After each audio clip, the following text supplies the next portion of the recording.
काम कोई भी हो, अगर हम उसे बोझ मानकर करेंगे तो उसमें न तो सफलता मिलेगी और न ही उस काम को करने से मन प्रसन्न होगा। काम प्रसन्न होकर करने से ही मन को शांति मिलती है और शांत मन से किए गए काम में कामयाबी मिलने की संभावनाएं काफी ज्यादा रहती हैं। इसलिए खुश रहें और कर्तव्य पथ पर आगे बढ़ते रहें। सुप्रभात, मैं हूं आपके साथ शालिनी खंडेलवाल। सबसे पहले नजर मुख्य गतिविधियों पर। उपराष्ट्रपति जगदीप धनखड़ ने भारत दौरे पर आई डोमिनिकन गणराज्य की उपराष्ट्रपति से की मुलाकात। महासागर विज्ञान और चिकित्सा उत्पाद विनियमन में 2 सहयोग समझौते पर किए गए हस्ताक्षर। प्रधानमंत्री नरेंद्र मोदी आज मध्य प्रदेश और राजस्थान में कई विकास परियोजनाओं का करेंगे शुभारंभ। जोधपुर को 5,000 करोड़ रुपए और मध्य प्रदेश को मिलेगी 12,600 करोड़ रुपए से अधिक की विकास परियोजनाओं की सौगात। उज्ज्वला योजना के लाभार्थियों के लिए एलपीजी सब्सिडी में 100 रुपए की बढ़ोतरी। तेलंगाना में केंद्रीय जनजातीय विश्वविद्यालय खोलने और राष्ट्रीय हल्दी बोर्ड के गठन को कैबिनेट की मंजूरी। सिक्किम में बादल फटने से तबाही, सेना के 23 जवान लापता समेत कई लोग लापता। प्रधानमंत्री ने सिक्किम के मुख्यमंत्री से की बात, स्थिति का लिया जायजा।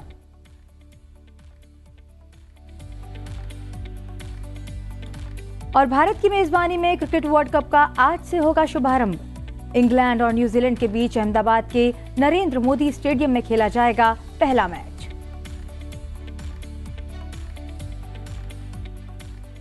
सुप्रभात में अब बात विस्तार से। प्रधानमंत्री नरेंद्र मोदी आज राजस्थान और मध्य प्रदेश के दौरे पर रहेंगे। प्रधानमंत्री राजस्थान में 5,000 करोड़ रुपए की कई परियोजनाओं का शिलान्यास करेंगे और उन्हें राष्ट्र को समर्पित करेंगे। ये परियोजनाएं कनेक्टिविटी, स्वास्थ्य और उच्च शिक्षा से जुड़ी हुई हैं। प्रधानमंत्री राजस्थान में स्वास्थ्य ढांचे को मजबूत करने के लिए महत्वपूर्ण परियोजनाओं का शिलान्यास करेंगे और एम्स जोधपुर में ट्रॉमा सेंटर और क्रिटिकल केयर हॉस्पिटल ब्लॉक की आधारशिला रखेंगे। प्रधानमंत्री आईआईटी जोधपुर परिसर राष्ट्र को समर्पित करेंगे। प्रधानमंत्री जोधपुर एयरपोर्ट पर नई टर्मिनल बिल्डिंग की आधारशिला रखेंगे। राजस्थान में सड़क बुनियादी ढांचे में सुधार लाने वाले कदम में प्रधानमंत्री NH 125A पर जोधपुर रिंग रोड के कारवार से डांगियावास खंड को 4 लेन बनाने सहित कई सड़क विकास परियोजनाओं की आधारशिला रखेंगे। प्रधानमंत्री राजस्थान में 2 नई ट्रेन सेवाओं को हरी झंडी दिखाएंगे। इनमें जैसलमेर को दिल्ली से जोड़ने वाली एक नई ट्रेन रुचिड़ा एक्सप्रेस और मारवाड़ जंक्शन को जोड़ने वाली एक नई हेरिटेज ट्रेन शामिल है। प्रधानमंत्री नरेंद्र मोदी मध्य प्रदेश में 12,600 करोड़ रुपए से अधिक की कई परियोजनाओं का उद्घाटन और शिलान्यास करेंगे और उन्हें राष्ट्र को समर्पित करेंगे। ये परियोजनाएं सड़क, रेल, गैस पाइपलाइन, आवास और स्वच्छ पेयजल जैसे क्षेत्रों से संबंधित हैं। प्रधानमंत्री इंदौर में लाइट हाउस प्रोजेक्ट के तहत निर्मित 1,000 से अधिक घरों का उद्घाटन करेंगे। मंडला, जबलपुर और डिंडोरी जिलों में 2,350 करोड़ रुपए से अधिक की कई जल जीवन मिशन परियोजनाओं की आधारशिला रखी जाएगी। पीएम सिवनी जिले में 100 करोड़ रुपए से अधिक की जल जीवन मिशन परियोजना राष्ट्र को समर्पित करेंगे। सड़क बुनियादी ढांचे में सुधार के लिए 4,800 करोड़ रुपए से अधिक की कई परियोजनाओं का शिलान्यास और उन्हें राष्ट्र को समर्पित करेंगे। प्रधानमंत्री 1,850 करोड़ रुपए से अधिक की रेल परियोजनाएं राष्ट्र को समर्पित करेंगे। इनमें कटनी, विजयसोटा और मारवास ग्राम सिंगरौली को जोड़ने वाली रेल लाइन का दोहरीकरण शामिल है। वे जबलपुर में करीब 147 करोड़ रुपए की लागत से बने नए बॉटलिंग प्लांट का भी लोकार्पण करेंगे।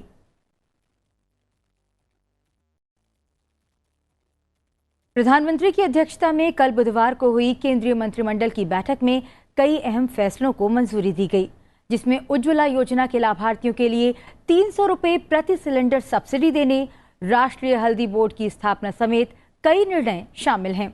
इसके अलावा तेलंगाना में सम्मक्का सरक्का केंद्रीय जनजातीय विश्वविद्यालय की स्थापना के लिए केंद्रीय विश्वविद्यालय अधिनियम 2009 में संशोधन को भी मंजूरी दी गई है। सरकार ने उज्ज्वला योजना के लाभार्थियों के लिए एलपीजी सब्सिडी प्रति सिलेंडर 100 रुपये बढ़ा दी है। इस फैसले के बाद योजना के लाभार्थियों के लिए एलपीजी सब्सिडी 200 रुपये प्रति सिलेंडर से बढ़ाकर 300 रुपये प्रति सिलेंडर हो गई है। केंद्रीय मंत्रिमंडल ने तेलंगाना और आंध्र प्रदेश के बीच फैसले के लिए अंतर्राज्य नदी जल विवाद अधिनियम 1956 के अंतर्गत कृष्णा जल विवाद न्यायाधिकरण 2 के टर्म्स ऑफ रेफरेंस को भी मंजूरी दी है। विवाद के समाधान से दोनों राज्यों में विकास के नए रास्ते खुलेंगे। सरकार ने राष्ट्रीय हल्दी बोर्ड की स्थापना को अधिसूचित किया है। राष्ट्रीय हल्दी बोर्ड हल्दी के बारे में जागरूकता, खपत और निर्यात बढ़ाने के लिए वैश्विक स्तर पर नए बाजार विकसित करने में महत्वपूर्ण भूमिका निभाएगा। इससे तेलंगाना के किसानों की मांगें पूरी होंगी। बोर्ड नए उत्पादों में अनुसंधान और विकास को बढ़ावा देगा। भारत से हल्दी का निर्यात 2030 तक $1 बिलियन तक पहुंचने की उम्मीद है। प्रधानमंत्री नरेंद्र मोदी की अध्यक्षता में आर्थिक मामलों की मंत्रिमंडल समिति ने उत्तरी कोयला जलाशय परियोजना के बाकी बचे कार्यों को संशोधित 2,430 करोड़ रुपए की लागत से पूरा करने के लिए जल शक्ति मंत्रालय के प्रस्ताव को अपनी मंजूरी दे दी है। कार्य पूरा होने पर परियोजना से झारखंड और बिहार के 4 सूखाग्रस्त जिलों में 42,301 हेक्टेयर क्षेत्र को सिंचाई की सुविधा मिलेगी। डोमिनिकन गणराज्य और भारत अपने संबंधों को मजबूत बनाने की दिशा में अग्रसर हैं। इसी क्रम में डोमिनिकन गणराज्य की उपराष्ट्रपति रकेल पेना रॉड्रिग्स भारत के 3 दिवसीय दौरे पर हैं। डोमिनिकन गणराज्य की उपराष्ट्रपति ने कल दिल्ली में उपराष्ट्रपति जगदीप धनखड़ से मुलाकात की। इस दौरान दोनों नेताओं के बीच व्यापार, फार्मास्यूटिकल, आईसीटी, कृषि, खाद्य प्रसंस्करण, अंतरिक्ष, उच्च शिक्षा, क्षमता निर्माण, आयुर्वेद और योग समेत विभिन्न क्षेत्रों में सहयोग बढ़ाने पर चर्चा हुई। बैठक के दौरान महासागर विज्ञान और चिकित्सा उत्पाद विनियमन में 2 सहयोग समझौता ज्ञापनों पर हस्ताक्षर किए गए। रकेल पेना ने भारत और डोमिनिकन गणराज्य के बीच द्विपक्षीय संबंधों का भविष्य उज्जवल बताते हुए कहा कि उनका देश भारत के संयुक्त राष्ट्र सुरक्षा का स्थायी सदस्य बनने के प्रयास को समर्थन देता है। उन्होंने ये उद्गार बुधवार को राष्ट्रीय राजधानी के सप्रू हाउस में the Dominican Republic and India natural partners विषय पर एक व्याख्यान के दौरान प्रकट किए। La India quiere estar para que pueda influenciar de manera positiva en algo que es la bandera de la India, que es la paz. Entonces, pues, por supuesto, qué mejor país que la India para poder realmente, pues, liderar ese tema desde un espacio tan importante para todo el mundo. For us, it is a very important space, the UNSC, and any nation, especially India, would want to be part of it and positively influence the cause of world peace.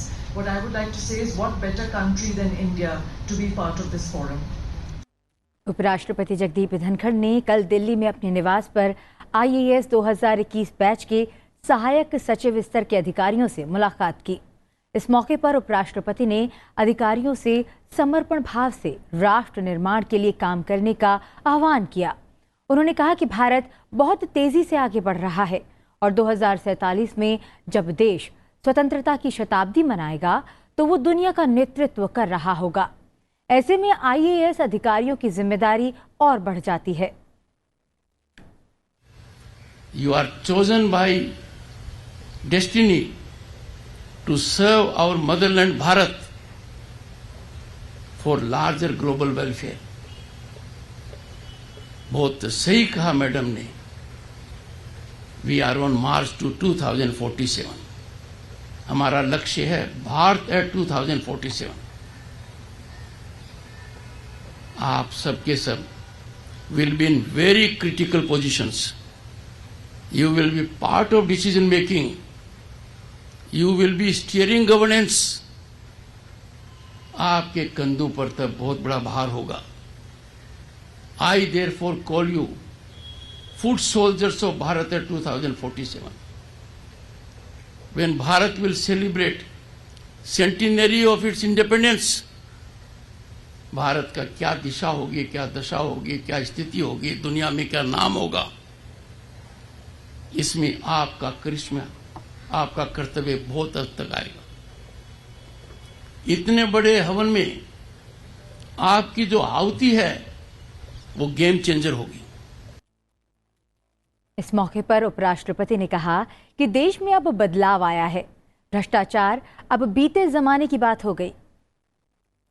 हमने वो जमाना देखा है where power corridors were infested by power brokers.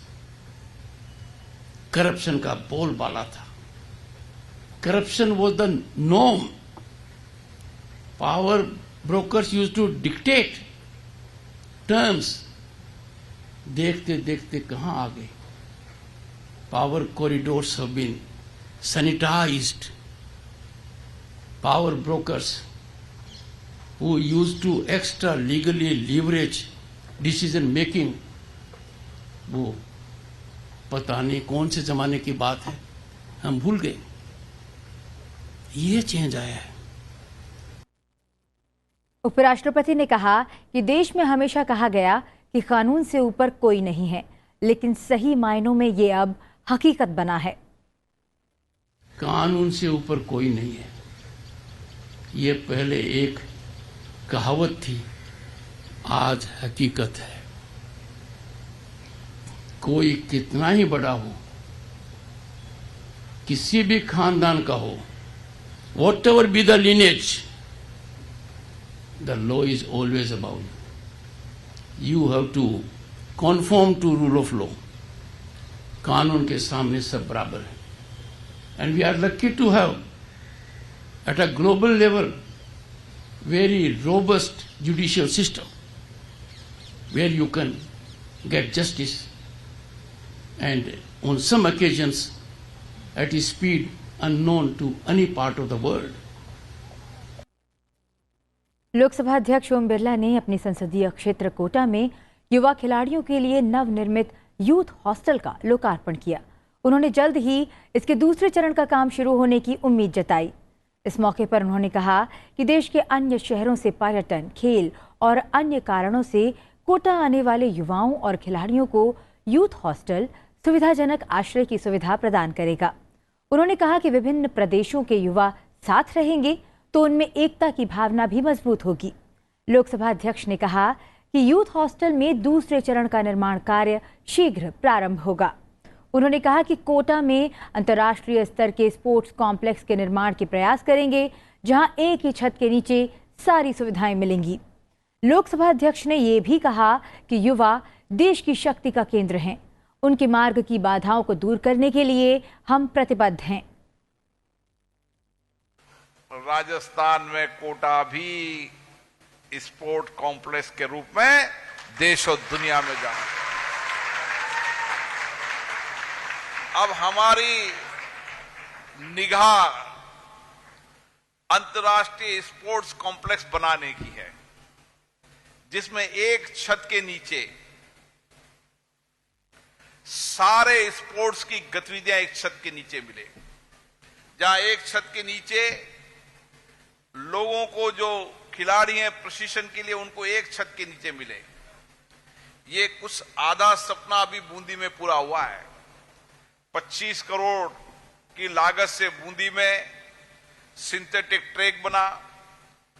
Kota में हमारे अजीज coach साहब कहते थे कि कोटा में सिंथेटिक ट्रैक कब बनेगा। बिना सिंथेटिक ट्रैक के एथलेटिक कोई प्रतियोगिता में भाग नहीं ले सकता। लगातार प्रयास करने के बाद कोटा में नहीं, बूंदी के अंदर भी 40 किलोमीटर इलाके के अंदर 2 सिंथेटिक बने। भारत की परंपरा में नैतिक धनोपार्जन यानी एथिकल वेल्थ क्रिएशन को हमेशा सराहा गया है और प्रोत्साहित किया गया है।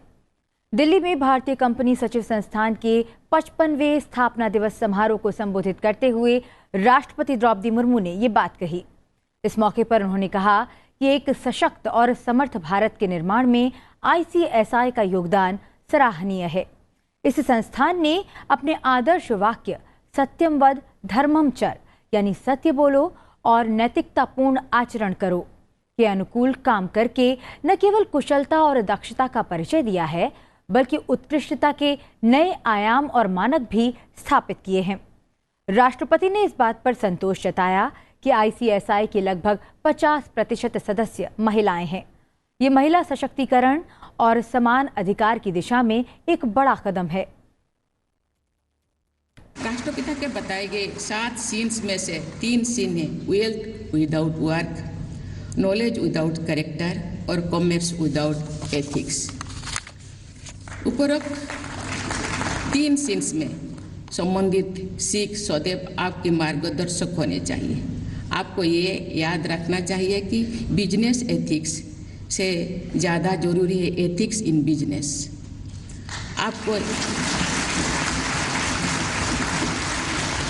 आपको ये भी सुनिश्चित करना है कि देश में व्यापार और निवेश बढ़ाने के लिए बनाए गए कानूनों का सदुपयोग हो। राष्ट्रीय रक्षा महाविद्यालय के 63वें पाठ्यक्रम के प्राध्यापकों और सदस्यों ने राष्ट्रपति भवन में राष्ट्रपति द्रौपदी मुर्मू से मुलाकात की। इस अवसर पर राष्ट्रपति ने कहा कि आज हमारी सुरक्षा चिंताएं क्षेत्रीय अखंडता के संरक्षण से कहीं आगे तक फैली हुई हैं और इसमें अर्थव्यवस्था, पर्यावरण, ऊर्जा सुरक्षा और साइबर सुरक्षा सहित कल्याण के अन्य आयाम भी शामिल हैं। सशस्त्र बलों की भूमिका का पारंपरिक सैन्य मामलों से परे भी विस्तार हुआ है। जटिल रक्षा और सुरक्षा परिवेश में भविष्य के संघर्षों के लिए अधिक एकीकृत बहुराज्य और बहु एजेंसी दृष्टिकोण की आवश्यकता होगी। इसीलिए NDC पाठ्यक्रम भविष्य के जटिल सुरक्षा माहौल से व्यापक तरीके से निपटने के लिए सैन्य और सिविल सेवा अधिकारियों को तैयार करने में महत्वपूर्ण भूमिका निभाता है। राष्ट्रपति ने कहा कि वैश्विक भू राजनीतिक वातावरण गतिशील है और कई चुनौतियां खड़ी करता है।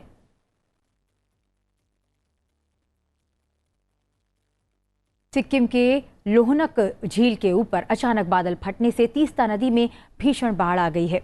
इस बाढ़ में 22 सैन्य कर्मियों समेत 82 लोग लापता हैं। इस बीच प्रधानमंत्री ने सिक्किम के मुख्यमंत्री प्रेम सिंह तमांग से बातचीत कर हालात के बारे में जानकारी ली। प्रधानमंत्री ने एक्स पर पोस्ट कर इसके बारे में बताया। उन्होंने कहा कि सिक्किम के हालातों को लेकर राज्य के CM से दुर्भाग्यपूर्ण प्राकृतिक आपदा की स्थिति के बारे में जानकारी ली।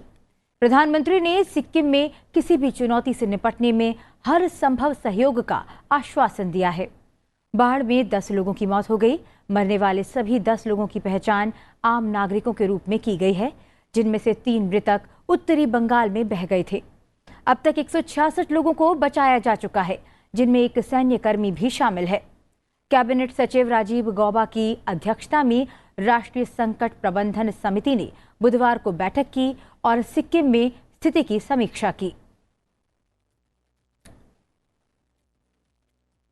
दिल्ली शराब घोटाले के मामले में आम आदमी पार्टी के राज्यसभा सांसद संजय सिंह को बुधवार को प्रवर्तन निदेशालय ने गिरफ्तार कर लिया है। इससे पहले सुबह 6:30 बजे प्रवर्तन निदेशालय ने संजय सिंह के घर पर छापेमारी की थी। आप सांसद के घर पर करीब 11 घंटे तक ईडी की छापेमारी चली, जिसके बाद उन्हें गिरफ्तार कर लिया गया। संजय सिंह की गिरफ्तारी एक्साइज जांच मामले में प्रमुख आरोपी दिनेश अरोड़ा के एजेंसी के गवाह बन जाने के बाद हुई है। आप नेता संजय सिंह के दिल्ली के नॉर्थ एवेन्यू स्थित सरकारी आवास पर ईडी ने सुबह छापा मारा। इस दौरान अधिकारियों ने घर की तलाशी ली और दिन भर की पूछताछ के बाद सिंह को धन शोधन रोधी अधिनियम के प्रावधानों के तहत गिरफ्तार कर लिया गया। संजय सिंह पार्टी के तीसरे ऐसे नेता हैं जिन्हें इस मामले में गिरफ्तार किया गया है। इससे पहले आम आदमी पार्टी के नेता सत्येंद्र जैन और मनीष सिसोदिया भी भ्रष्टाचार के मामले में जेल में हैं। लक्षद्वीप के लोकसभा सांसद मोहम्मद फैजल की सदस्यता रद्द हो गई है। इस मामले में लोकसभा सचिवालय ने अधिसूचना जारी की। बुधवार को राकापा नेता मोहम्मद फैजल PP को लोकसभा सदस्य के रूप में अयोग्य घोषित कर दिया गया। लोकसभा सचिवालय ने इस संबंध में बुलेटिन भी जारी किया है। इसमें बताया गया है कि उनके खिलाफ ये कार्रवाई केरल उच्च न्यायालय द्वारा हत्या के प्रयास में एक मामले में उनकी सजा को निलंबित करने की याचिका खारिज करने के बाद की गई है।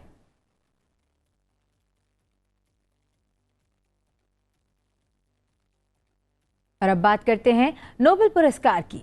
साहित्य के क्षेत्र में दिए जाने वाले नोबेल पुरस्कार विजेता के नाम की घोषणा आज की जाएगी। बुधवार को royal Swedish academy of sciences ने रसायन विज्ञान के क्षेत्र में 2023 के नोबेल पुरस्कार का ऐलान किया।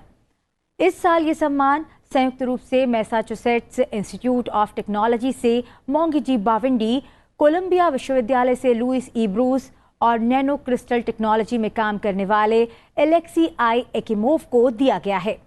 पुरस्कार क्वांटम डॉट्स की खोज और संश्लेषण के लिए दिया गया है। इसके अलावा नोबेल शांति पुरस्कार की घोषणा शुक्रवार और अर्थशास्त्र के क्षेत्र में इस पुरस्कार के विजेता की घोषणा 9 अक्टूबर को की जाएगी। भारत के नेतृत्व में G20 शिखर सम्मेलन की सफल आयोजन के बाद भारत अब P20 का आयोजन करने जा रहा है। ये P20 का 9वां शिखर सम्मेलन है जो 12 से 14 अक्टूबर को नई दिल्ली में आयोजित भारतीय संसद के द्वारा आयोजित किया जा रहा है। इस वर्ष के शिखर सम्मेलन की थीम है एक पृथ्वी, एक परिवार, एक भविष्य के लिए संसद। आपको बता दें कि G20 की अध्यक्षता जिस देश के पास होती है वही देश उस वर्ष P20 का आयोजन करता है। भारत में G20 की 200 से ज्यादा बैठकें 60 शहरों में आयोजित की गईं। गोवा में इस दौरान क्या खास रहा, आइए जानते हैं।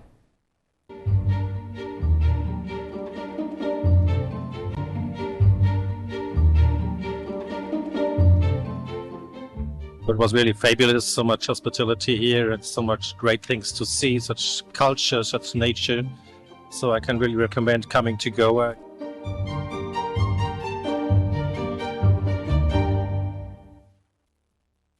और अब बात करते हैं आज के दिन से जुड़े इतिहास की और जानते हैं आज के दिन से जुड़ी मुख्य घटनाओं के बारे में। 5 अक्टूबर साल 1524 को रानी दुर्गावती का जन्म उत्तर प्रदेश में बांदा जिले के कलिंजर किले में हुआ।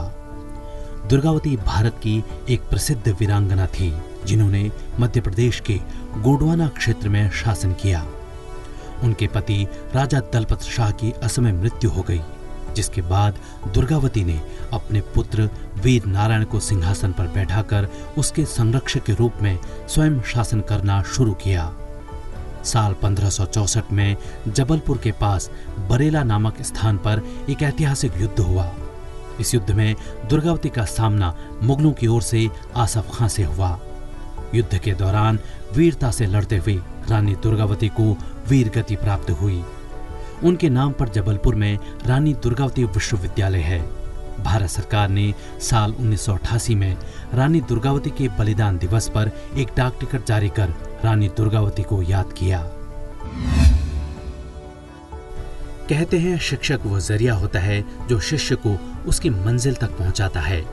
5 अक्टूबर साल 1994 से हर साल अंतर्राष्ट्रीय शिक्षक दिवस के रूप में मनाने की शुरुआत हुई। दुनिया में शिक्षा का महत्व और शिक्षा के महत्व को बताने में शिक्षक की भूमिका और उसकी जिम्मेदारियों को समझाने के लिए इस दिन को मनाया जाता है। विश्व शिक्षक दिवस का मूल उद्देश्य यह है कि सारे संसार में शिक्षकों के महत्ता को स्थापित किया जा सके। सुप्रभात में अब बात खेल जगत की। भारत की मेजबानी में क्रिकेट वर्ल्ड कप का आज से शुभारंभ हो रहा है। पहला मैच मौजूदा चैंपियन इंग्लैंड और उपविजेता न्यूजीलैंड के बीच खेला जाएगा। यह मैच दोपहर 2 बजे से अहमदाबाद के नरेंद्र मोदी स्टेडियम में होगा।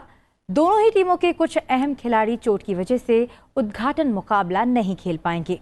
इस मुकाबले से एक दिन पहले सभी टीमों के कप्तान दुनिया के सबसे बड़े स्टेडियम में मिले और विश्व विजय का अपना अपना दावा पेश किया। भारतीय टीम की बात करें तो टीम इंडिया का पहला मुकाबला 8 अक्टूबर को चेन्नई में ऑस्ट्रेलिया के साथ होगा। 12 साल के बाद वनडे क्रिकेट विश्व कप की मेजबानी के लिए भारत पूरी तरह से तैयार है। महज कुछ घंटों के बाद दुनिया में सबसे बड़े नरेंद्र मोदी क्रिकेट स्टेडियम में विश्व कप का शुभारंभ होगा। 48 मैच, 45 दिन, 10 देश और 10 विश्व स्तरीय मैदानों में अब तक का सबसे उत्कृष्ट वनडे विश्व कप खेला जाएगा। इसकी शुरुआत आज से नरेंद्र मोदी स्टेडियम में 2019 विश्व कप के 2 फाइनलिस्ट इंग्लैंड और न्यूजीलैंड के बीच होने वाले मैच से होगी। हांगझोउ एशियाई खेलों में अब की बार 100 पार का लक्ष्य लेकर उतरे भारतीय दल का कमाल जारी है और उसने एशियाई खेलों में अब तक 18 स्वर्ण सहित कुल 81 पदक जीत लिए हैं, जो एशियाई खेलों के एक संस्करण में देश के लिए सबसे अधिक पदक हैं। नीरज चोपड़ा ने एशियन गेम्स 2023 में पुरुषों के भाला फेंक में स्वर्ण पदक जीता। वहीं भारत के ही दूसरे एथलीट जेना कुमार 87.54 मीटर के थ्रो के साथ दूसरे स्थान पर रहकर देश के लिए रजत जीतने में कामयाब रहे। नीरज द्वारा जीता गया स्वर्ण पदक हांगझोउ में भारत का 17वां स्वर्ण पदक रहा। ये एशियाई खेलों के एक संस्करण में सर्वाधिक स्वर्ण पदक जीतने का भारत का नया रिकॉर्ड है। भारतीय पुरुष 4x400 मीटर रिले टीम ने इसके थोड़ी देर बाद ही स्वर्ण पदक जीतकर भारत के स्वर्ण पदकों की संख्या 18 और कुल पदकों की संख्या 81 कर दी। भारत के स्टार खिलाड़ी नीरज चोपड़ा ने एशियाई खेलों में स्वर्ण पदक जीतने पर प्रसन्नता व्यक्त की। साथ में तो अच्छा लग ही रहा था, लेकिन बीच बीच में मैं कोशिश कर रहा था कि बाकी एथलीट्स को भी बूस्ट अप करूं।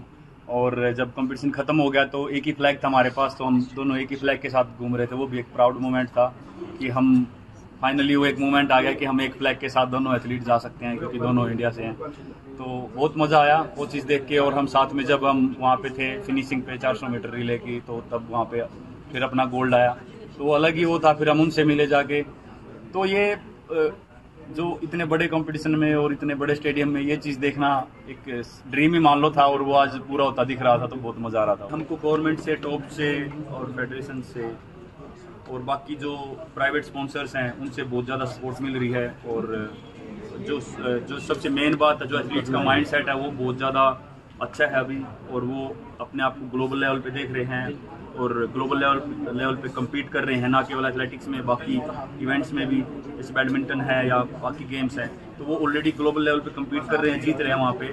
तो यहाँ पे फिर ऑलरेडी वो बूस्ट अप मिल जाता है, तो वो माइंड सेट जो एथलीट्स का वो बहुत स्ट्रॉन्ग हो गया। आइए अब एक वीडियो के जरिए देखते हैं एशियाई खेलों के 11वें दिन भारत का शानदार प्रदर्शन।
पच्चीस वर्षीय नीरज चोपड़ा मौजूदा विश्व चैंपियनशिप, ओलंपिक और एशियाई खेलों के चैंपियन हैं और 2023 एशियन गेम्स में गोल्ड जीतकर वो भारत के सबसे बड़े स्पोर्ट्स आइकन बन गए हैं। आइए चलते चलते आपको छोड़ जाते हैं इस चैंपियन की अब तक की खेल यात्रा के साथ। मुझे दीजिए आज्ञा, आप बने रहिए संसद टीवी के साथ। नमस्कार। A star was born. The golden boy who made magic with his javelin. Not a stranger to the setbacks. Neeraj's Halla pole moment came just after missing the qualification for 2016 Olympics.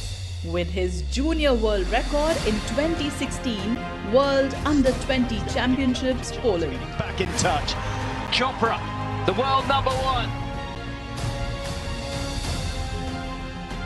Followed by two back-to-back golds at Commonwealth Games 2018 and Asian Games 2018 respectively. History was in the making up until then. Finally, in 2021, Neeraj Chopra stunned the world with his historic gold at Tokyo Olympics. India's first ever individual medal in athletics. History kept repeating from then onwards, as he repeatedly kept shining at Zurich Diamond League 2022, World Championships 2022, Doha Diamond League 2023, Lausanne Diamond League 2023. Neeraj began his journey from Sai Patiala in 2015. His achievements got him included in tops in 2018. Government of India proudly funded his numerous trainings, ensuring that no stones are left unturned in raising a star.